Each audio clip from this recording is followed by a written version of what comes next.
প্ৰথমে আমি সদৌ অসম সূত্ৰটোৰ ছাত্ৰ সন্থাৰ পৰা অসমৰ মাননীয় মুখ্যমন্ত্ৰী ডাঙৰীয়াক ধন্যবাদ জ্ঞাপন কৰিব বিচাৰিছোঁ আৰু লগতে কেবিনেট মন্ত্ৰীসকল সকলোকে আমাৰ সদৌ অসম সূত্ৰটোৰ ছাত্ৰ সন্থাৰ পৰা আমি আন্তৰিকতাৰে বহু ধন্যবাদ জ্ঞাপন কৰিছোঁ। কাৰণ এটা ইমান দিনৰ পিছত এটা Assam land and revenue regulation act 1886 এই আইনখন সংশোধনী কৰিব বিচাৰিছে আৰু এই বিষয়টো আমি বহুদিনৰ পৰাই অসম চৰকাৰক আমি দাবী জনাই আছিলোঁ।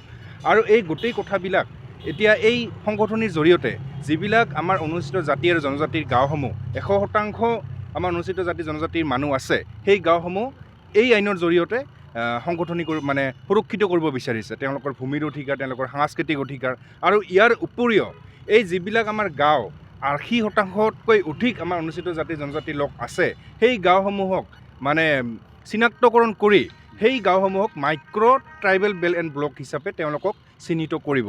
আৰু যেতিয়া সেই মাইক্ৰ' ট্ৰাইবেল বেল্ট ব্লক কৰিব, সেই গাঁওসমূহত বেলেগ আন কোনোবা ধৰি অলপ বেলেগ এটা গোষ্ঠীৰ মানুহে সেই মাটি বা আমাৰ যিখিনি ভূমিৰ অধিকাৰ, সেই অধিকাৰ আমাৰ পৰা খৰ্ব কৰিব নোৱাৰিব আৰু তেওঁলোকে আমাৰ পৰা মাটি আমাৰ ইচ্ছা অনুসৰি বা আমাৰ মানে অজ্ঞাতে তেওঁলোকে মাটি বিক্ৰী বা কিনিব নোৱাৰিব, বিক্ৰী কৰিব নোৱাৰিব। গতিকে আমি মানে বিচাৰিছোঁ, আমি ভাবিছোঁ যে এই যিখন আইন সংশোধনী কৰিব বিচাৰিছে, এইটো আমাৰ সম্পূৰ্ণ আমাৰ ৱেলকাম, আমি ধন্যবাদ জ্ঞাপন কৰিছোঁ। লগতে যিসকল বিধায়ক আছে অসম বিধান সভাত বৰ্তমান, বিৰোধী হওক আমাৰ ধৰি লওক চৰকাৰৰ যিবিলাক প্ৰতিনিধি আছে, বিৰোধী পক্ষ হওক আমাৰ চৰকাৰৰ প্ৰতিনিধি, সকলো বিধায়ককে এই বিলখন সমৰ্থন কৰিবলৈ আমি অনুৰোধ জনাইছোঁ তথা দাবী জনাইছোঁ।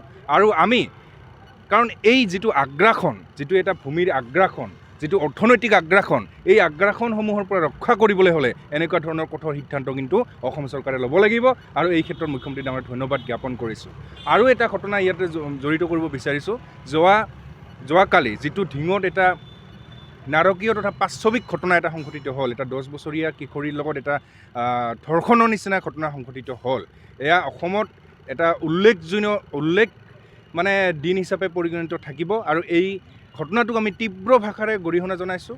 আমি মুখ্যমন্ত্ৰী ডাঙৰীয়াক এই ক্ষেত্ৰত এটা ধৰ্ষণকাৰীৰ বিৰুদ্ধে এটা কঠোৰ আইন আনিবলৈ আমি দাবী জনাইছোঁ, যাতে এনেকুৱা ধৰ্ষণৰ মানে যিসকল আমাৰ ধৰি ভুক্তভোগী থাকে, আমাৰ ভুক্তভোগীসকলে যাতে সেই আইনৰ জৰিয়তে তেওঁলোকে সেই উচিত মানে যিটো আমাৰ আইন, সেই উচিত আইনৰ যাতে বিচাৰ পায়।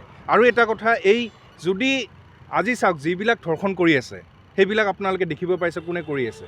গতিকে আমি বিচাৰিছোঁ যে এই ধৰ্ষণ, এই হত্যাকাণ্ড, এই গোটেই যিবিলাক ঘটনা অসমত যেনেকুৱা ধৰণৰ বহিৰাগতৰ এটা মানে এটা দপদপনি, এই গোটেই বস্তুবিলাক ৰোধ কৰিবলৈ লাগিলে এটা কঠোৰ এটা আইন আনিব লাগিব।